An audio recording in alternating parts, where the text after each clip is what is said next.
probably the biggest reason is a push from his parents to be there.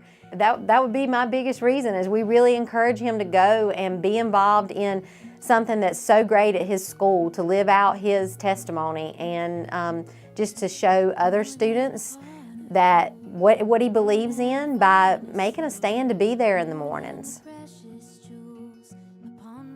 Well, I believe it's all God. It's always God.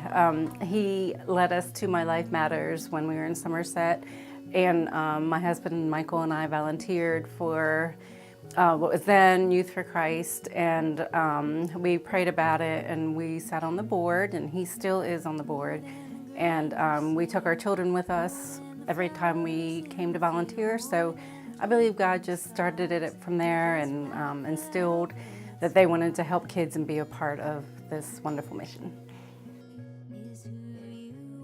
I think a big draw was the games and the playing, but after a while, especially Kaylin really came home and started telling me about the lessons she had learned with her small group. And Walker doesn't talk as much, but he is a boy, so that's understandable. But I liked it when they would come home and tell me some of the things that they had learned at My Life Matters, and also the handouts. We would talk over those at home also. You know, we wanted to see them grow. We wanted to see them connect with other believers and learn how to, I don't know, just follow God's plan for their life and not be hearing it always from us. To be honest with you, they got a love of God. That's one thing. And it's something other than school and being at home, so it gives them something else to do. And plus, I think the fellowship, they love it. Ellis began participating in My Life Matters 2 years ago, I believe, because his friends came to him and said, and told him how much fun it was, and then he decided he wanted to participate. And then from there, he continued to tell people how much fun it was and got some more friends to come on board. And now he loves to participate, doesn't want any appointments after school on Thursdays because he wants to be at My Life Matters. Avery began participating, I believe, as a 6th grader in My Life Matters at RCS, mainly because I said, hey, go try this.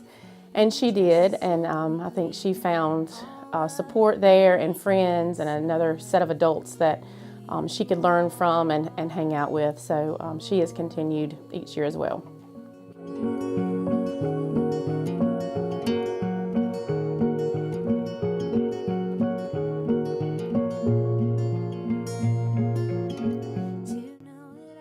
The leaders and the volunteers put so much in to these Thursdays with these children, and I know that it plants seeds in their hearts that will eventually sprout and bear fruit.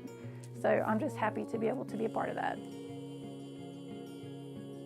When the ministry first opened up and it was just people dropping in, I used to volunteer up here pretty regularly with my church, and then had babies and had to kind of drop out, and then I wanted to be involved, but middle schoolers weren't my thing.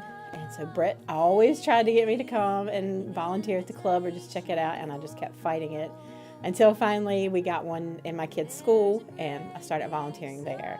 And so now I volunteer at 2 elementary schools. Well, as far as my kids go, you see a change in them. You see a change in them, and from having Bibles popping up out of nowhere to like from tablets or cell phones or even comic books or something. We see Bibles now, and that's a great thing. I mean, I won't raise too much in the church, and I'm catching up now myself, so it helps me help them, and they help me the same way. I learn a lot from them too. So, my experience with My Life Matters over the years has just been both kids being involved in it, one at Oak Lane and one at RCS. I've seen tremendous growth in My Life Matters just all over the county, and see just examples of what it's doing all over Person County, and I'm just so thankful that it's here and that it's available to all children and not just those who may not have a church family, but to those that already do go to church, plus those that may not have a church family outside of My Life Matters.